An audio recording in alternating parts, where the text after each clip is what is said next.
Olá, meus queridos, minhas queridas, meus irmãos amados. Eu espero encontrar cada um de vocês na graça e na paz de nosso Senhor Jesus Cristo.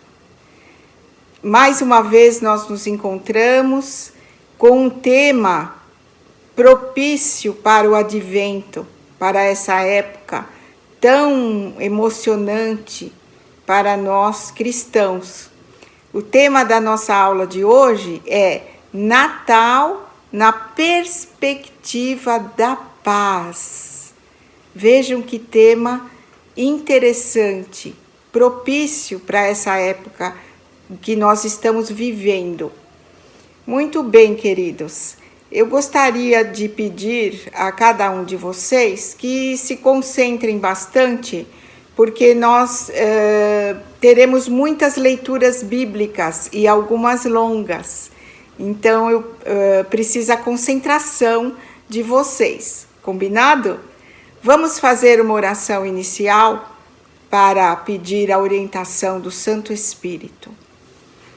Senhor Jesus, nosso Deus, nosso Pai amado, que Tu estejas, Senhor, no coração de cada um que está conosco agora, nesta aula, cujo tema é o Teu tema, Senhor, o tema do Natal, o Natal na perspectiva da paz.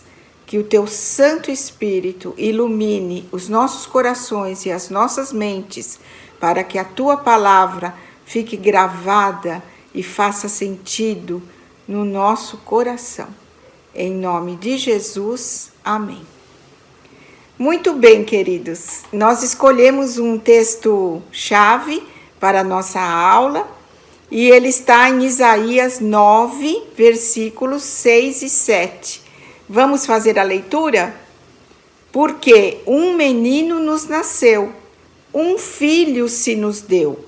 O governo está sobre os seus ombros e o seu nome será Maravilhoso Conselheiro, Deus Forte, Pai da Eternidade, Príncipe da Paz, para que se aumente o seu governo e venha paz sem fim sobre o trono de Davi e sobre o seu reino, para o estabelecer e o firmar mediante o juízo e a justiça, desde agora e para sempre.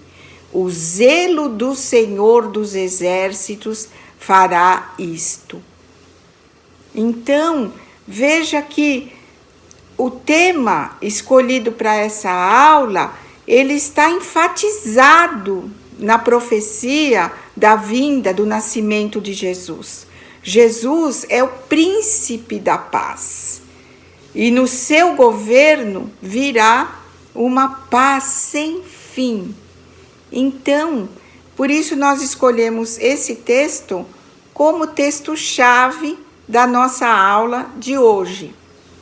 E, queridos, vamos lembrar, vamos colocar uma relevância nesse tema da paz, porque ela não surgiu com Jesus, não é? Então, nós vemos na própria bênção sacerdotal que Deus deu para Moisés e ordenou que Moisés passasse para Arão e os seus filhos e que eles abençoassem o povo com essa bênção. E há muita controvérsia sobre qual foi a época que Moisés viveu. Então eu escolhi uma que é a que foi prevista por São Jerônimo, que é por volta de 1592 a.C. Então vejam que Deus fala da paz há muito tempo, desde os primeiros tempos do povo hebreu. Vamos ler então a bênção sacerdotal? Ela está em Números, capítulo 6, 22 a 26. Disse o Senhor a Moisés: fala a Arão e a seus filhos, dizendo: assim abençoareis os filhos de Israel e dir-lhes: o Senhor te abençoe e te guarde. O Senhor faça resplandecer o rosto sobre ti e tenha misericórdia de ti. O Senhor sobre ti levante o rosto e te dê a paz. Então, uma das promessas de Deus, desde o Antigo Testamento, é dar a paz. Vejam que coisa interessante e importante para nós que somos cristãos. Mas então, eu peço que você pense por alguns instantes. O que significa essa palavrinha tão pequena, paz, para você? Pense consigo mesmo. O que é a paz para mim? O que significa a paz para você? Então, não sei o que você pensou, como você definiu a paz para você, mas nós podemos tomar ajuda do dicionário para saber o que é paz. Quando você procura num dos dicionários mais usados, que é o dicionário online de português hoje, né? A paz, meus irmãos, tem inúmeros significados. Então, é muito longo o que o dicionário coloca sobre a paz. Então, vamos ler juntos? Estado de calmaria, de harmonia, de concórdia e de tranquilidade. Calma, em que há silêncio e descanso, sossego, falta de problemas, ausência de violência, entendimento, relação tranquila entre pessoas, amizade, expressão, fazer as pazes, reconciliar-se com quem se tinha brigado. E na política?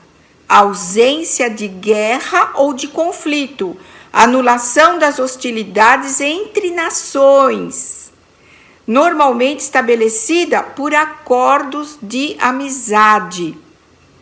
E existe também a paz armada. É a paz sustentada pelo temor que os inimigos têm um do outro. E na psicologia? A paz é a calma interior, é o estado de espírito de quem não se perturba. E a etimologia da palavra paz? A palavra paz tem sua origem no latim, pax. E paz ou passes, não é? E ela quer dizer ausência de guerra. E na língua portuguesa, ela também foi se transformando para a palavra pacto, que vocês notem que tem sentido nesses conceitos de política, de paz armada, ou de quando há desentendimento entre as pessoas. E depois, queridos, há sinônimos da palavra paz no dicionário. Então, tranquilidade, silêncio, sossego, calma, acordo, amizade, conciliação, concórdia, entendimento, harmonia, união. Então, isso é o que os homens pensam que é paz. Será que você usou algum desses conceitos que estão no dicionário para definir a paz para você? Eu não sei. Seria tão bom se a aula fosse ao vivo, não é? Com vocês, para a gente trocar uma ideia. Mas aqui não dá, infelizmente. Mas vamos ver.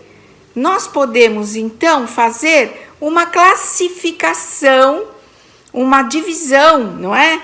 Desses conceitos de paz que estão no dicionário. Então, eu fiz uma classificação bem geral. A gente pode dividir uma parte como paz no sentido pessoal, que é a paz interior, a paz consigo mesmo. Então, as primeiras definições que estão no dicionário, eu acredito que são essa paz no sentido pessoal, a paz interior. Então, veja como é verdade isso. Estado de calmaria, de harmonia, de concórdia e de tranquilidade. É a calma. é quando há silêncio e descanso, quando há sossego. Veja como para nós cristãos faz sentido. Nós temos que descansar no Senhor. Isso é ter paz. É falta de problemas, ausência de violência, é o entendimento, é a relação tranquila entre pessoas, é a amizade. Por isso que o cristão tem que ser pacificador, que é uma característica do fruto do Espírito. E a expressão fazer as pazes, reconciliar-se com quem se tinha brigado, isso também é no sentido pessoal. E na psicologia, a calma interior, é a paz interior, é o estado de espírito de quem não se perturba por qualquer coisa. Então, essa é a paz no sentido pessoal. E no sentido coletivo, aquelas outras definições. Na política, a ausência de guerra ou de conflito, não é? E a paz armada, que nós vemos que existe muito lá na região de Jerusalém, não é? É uma paz armada, é uma paz sustentada pelo temor que os inimigos têm um do outro, é o que nós vemos, o que nós ouvimos nas reportagens, não é? Muito bem.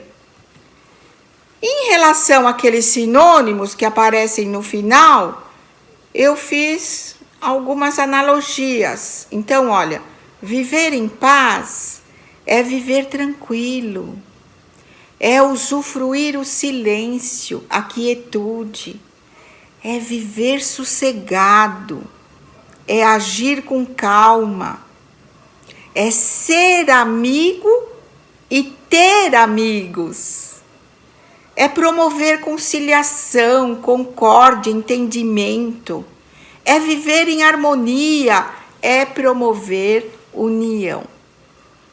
Muito bem, eu acho que depois dessas explanações ficou um pouco mais claro o que é a paz que a humanidade procura e que cada ser humano procura para si.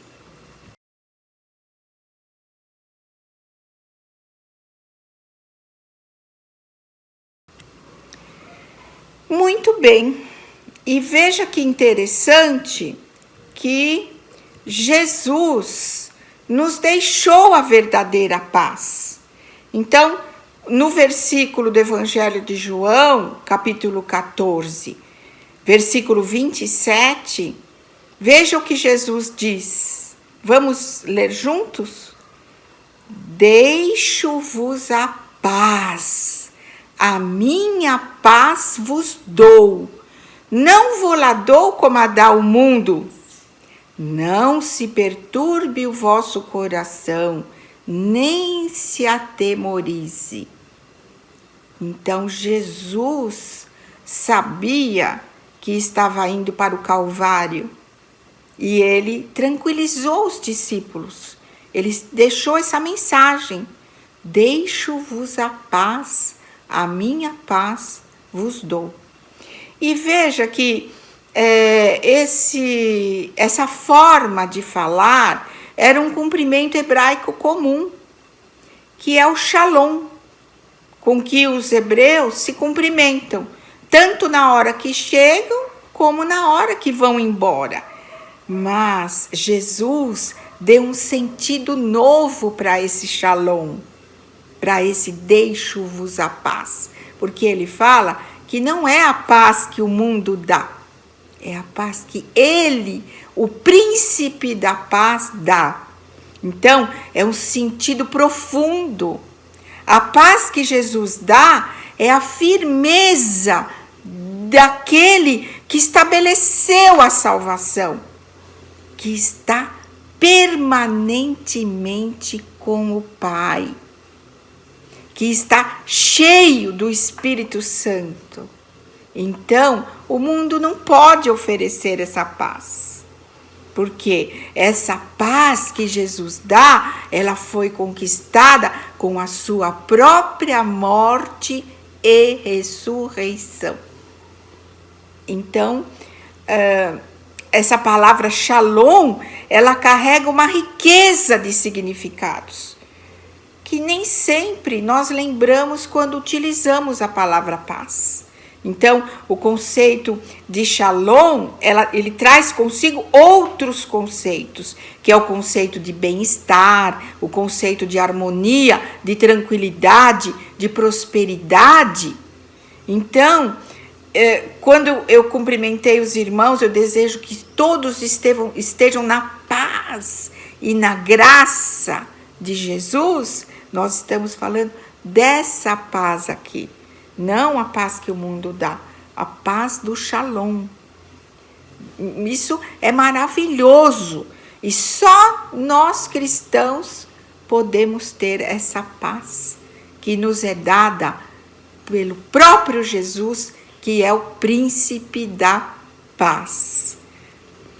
Muito bem, meus queridos. Depois dessa explanação sobre a paz, vamos voltar um pouquinho no nosso texto-chave. O texto-chave está no livro do profeta Isaías.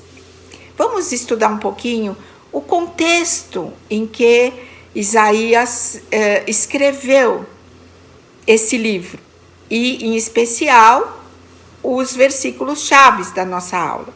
Então, Isaías, ele viveu no tempo em que o povo de Deus se dividiu em 2 reinos. Então, eram 12 tribos, que os irmãos sabem, não é? Que são, cada uma é o nome de um dos filhos de Jacó, não é? Então, mas 10 dessas tribos ficaram no norte, chamado Reino de Israel, e muitas vezes chamado Reino do Norte. E 2 tribos especiais, que são as tribos de Judá, não é? Que você sabe que Jesus é descendente de Davi, que é da tribo de Judá. E a tribo de Benjamim. Essas 2 tribos, elas ficaram no sul, chamado Reino de Judá ou Reino do Sul. Isaías viveu nessa época. E como que Isaías foi chamado para ser profeta? Estima-se que foi por volta de 740 a.C., em que ele teve uma visão. E quando ele teve essa visão de Deus, que nós vamos ler daqui a pouquinho, os israelitas estavam em declínio político, moral e espiritual. Então, as profecias que estão no livro de Isaías, elas se dirigiam contra a corrupção, a prostituição, a idolatria, que eram dominantes naquela época, tanto no Reino do Norte como no Reino do Sul. E havia muita injustiça praticada contra os pobres, os órfãos e as viúvas. Vamos ler como Deus chamou Isaías? O texto está em Isaías, capítulo 6, versículos 1 e depois versículos 5 a 8. Para não ficar muito longo, ler os 8 versículos. Vamos ler juntos? Os irmãos estão atentos ou já estão cansados das leituras? Vamos nos concentrar. Então, no ano da morte do rei Uzias, eu vi o Senhor assentado sobre um alto e sublime trono, e as abas de suas vestes enchiam o templo. Então disse eu: ai de mim, estou perdido, porque sou homem de lábios impuros, habito no meio de um povo de impuros lábios, e os meus olhos viram o Rei, o Senhor dos exércitos. Então um dos serafins voou para mim, trazendo na mão uma brasa viva que tirara do altar com uma tenaz. Com a brasa tocou a minha boca e disse: eis que ela tocou os teus lábios, a tua iniquidade foi tirada e perdoado o teu pecado. Depois disto, ouvi a voz do Senhor que dizia: a quem enviarei e quem há de ir por nós? Disse Isaías: eis-me aqui, envia-me a mim. Que coisa mais linda o chamado de Deus para Isaías. E que resposta pronta Isaías deu para o Senhor: envia-me a mim. Então, foi nesse contexto que Isaías se tornou profeta do Senhor. Vejam, na época de Isaías, o reino do norte já havia abandonado a Deus. E o povo colhia os tristes frutos dessa autonomia solitária, dessa ausência de Deus, a ausência da palavra de Deus. E eles estavam caminhando para esse reino ser extinto. Dentro de poucos anos, eles foram dominados pelos assírios. E tristemente, o reino de Judá, sob o rei Acás, na época, estava seguindo pelo mesmo caminho. E não durou muito tempo mais que o reino do norte. E os últimos 2 versículos do capítulo 8, que precede o 9º capítulo, que é dos nossos versículos-chave, Isaías ele descreve muito, assim, de uma maneira que nos comove a situação do povo. Vamos fazer a leitura? Isaías 8, 21, 22. Passarão pela terra duramente oprimidos e famintos, e será que, quando tiverem fome, enfurecendo-se, amaldiçoarão ao seu rei e ao seu Deus, olhando para cima. Olharão para a terra, e eis aí angústia, escuridão e sombras de ansiedade, e serão lançados para densas trevas. Que coisa mais triste, meus irmãos. Então, essa profecia, ela mostra que os israelitas não tinham como se livrar do sofrimento. A profecia é dada num contexto de fragilidade política, de confusão espiritual, injustiças profundas e desesperança numa sociedade sem rumo. Nós podemos fazer uma outra leitura de Isaías 3, a partir do versículo 5 até o versículo 9, para entender melhor o que se passava. Vamos fazer? Os irmãos se concentrem. Entre o povo, oprimem uns aos outros, cada um ao seu próximo. O menino se atreverá contra o ancião, e o vil contra o nobre. Quando alguém se chegar a seu irmão e lhe disser, na casa de seu pai, tu tens roupa, sê nosso príncipe e toma sob teu governo esta ruína. Naquele dia levantará este a sua voz, dizendo, não sou médico, não há pão em minha casa, nem veste alguma, não me ponhais por príncipe do povo. Porque Jerusalém está arruinada e Judá caída, porquanto a sua língua e as suas obras são contra o Senhor, para desafiarem a sua gloriosa presença. O aspecto do seu rosto testifica contra eles, e como Sodoma publicam o seu pecado e não o encobrem. Ai da sua alma, porque fazem mal a si mesmos. Vejam, meus irmãos, a situação que se encontrava o povo hebreu na época de Isaías, que muitas vezes se parece com algumas coisas que acontecem hoje, não é? Então, no início do capítulo 9, no 9º capítulo, Isaías, então, transmite uma profecia de esperança ao povo. Então, desde do versículo 1, nós escolhemos como versículo-chave o 6 e o 7, mas desde o 1 há essa promessa de esperança, não é? Para o povo. Então, os estudiosos, eles dividem essa profecia do versículo 1 ao versículo 5, que nós vamos ler daqui a pouco, como se fosse uma profecia justamente para aquela época, para aqueles judeus que viviam naquela época. E depois essa profecia se estende para a eternidade, para o futuro, nos versículos 6 e 7. Por isso nós, como cristãos, não é, nessa aula Natal na perspectiva da paz, nós escolhemos os versículos 6 e 7. Vamos fazer a leitura, então, do versículo 1 ao 5, para entender o que eu acabei de explanar para os irmãos. Mas, para a terra que estava aflita, não continuará a obscuridade. Deus, nos primeiros tempos, tornou desprezível a terra de Zebulon e a terra de Naftali. Mas, nos últimos, tornará glorioso o caminho do mar, além do Jordão, Galileia dos gentios.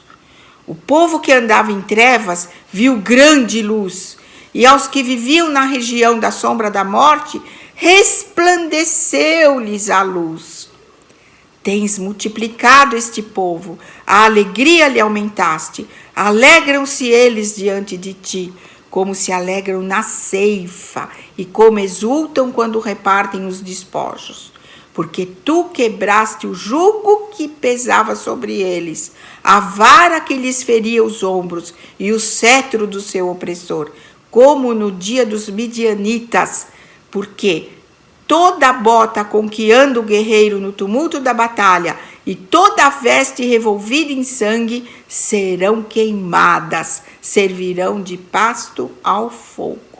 Então, os estudiosos dizem que esses versículos são uma profecia de esperança para aquele povo sofrido do Reino do Norte e do Reino do Sul.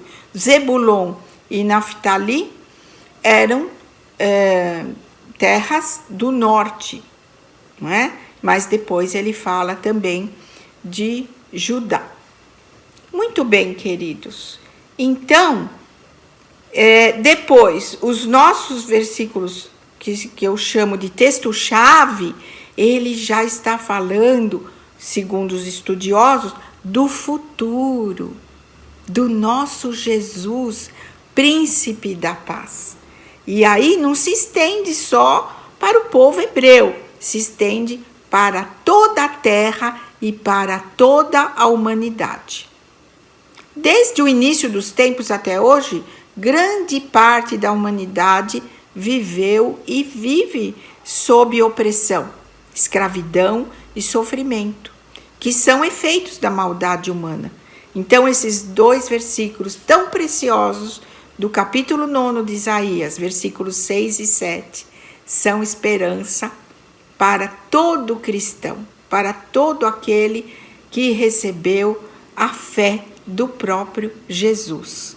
Vamos ler de novo, que são lindos, são a esperança do cristão?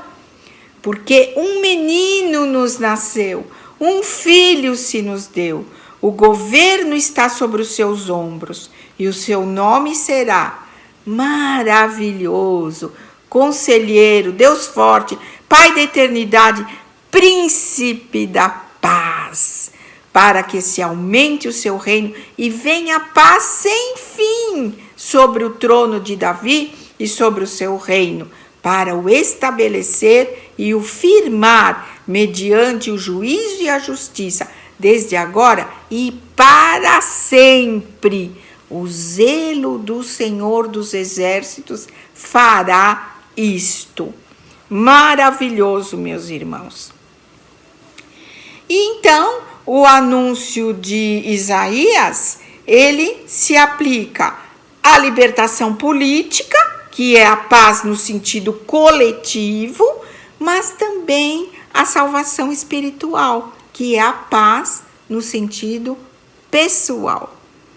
E interessante que no Evangelho de Mateus, capítulo 4, versículos 12 a 17, o evangelista enfatiza, ele volta lá ao profeta Isaías. Vamos fazer a leitura?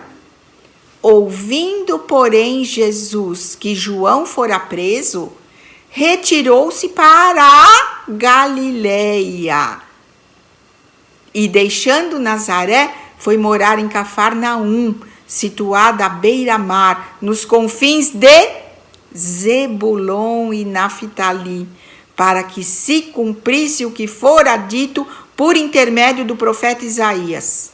O que Isaías falou? Terra de Zebulon, terra de Naftali, caminho do mar, além do Jordão, Galileia dos gentios.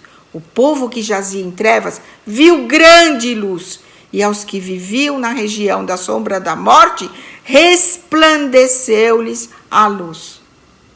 Daí por diante, passou Jesus a pregar e a dizer: arrependei-vos, porque está próximo o reino dos céus. Maravilha, não é, queridos? Quanta coisa importante para a nossa vida cristã nós estamos estudando hoje. No processo de santificação, meus irmãos, o que nasce na vida do cristão? Nasce o fruto do Espírito, que está descrito lá em Gálatas 5, 21 a 22. E vocês sabem que uma das 9 características do fruto do Espírito é a paz. Então, essa paz tão almejada pelos homens, a verdadeira paz é proporcionada em nós cristãos pela graça de Jesus, que é o príncipe da paz. Então você fala: eu tenho paz, porque mora no meu coração o príncipe da paz, que é o verbo que se fez carne, é a palavra de Deus que nós estudamos diariamente e gravamos no nosso coração. Muito bem, queridos. Terminando a nossa aula, vamos lembrar desse corinho tão lindo. Sempre é Natal para mim. Sempre é Natal pra mim. Sempre é Natal pra mim. A minha vida é uma festa sem fim. Sempre é Natal pra mim. Natal na perspectiva da paz. Eu espero que essa aula seja edificante para cada um de nós. Vamos fazer uma oração, terminando então a nossa aula. Senhor Jesus, nosso Deus e nosso Pai, muito obrigada porque Tu nos dás a verdadeira paz, o Shalom de Deus, que esteja presente sempre em nossa vida. Sempre possamos descansar em Ti, Senhor Jesus, que és o príncipe da paz. Que a Tua palavra fale forte ao nosso coração, fique gravada na nossa mente, para que nós tenhamos a Tua paz. Guarda-nos, Senhor, de todo mal e que nós possamos Te louvar em cada dia da nossa vida.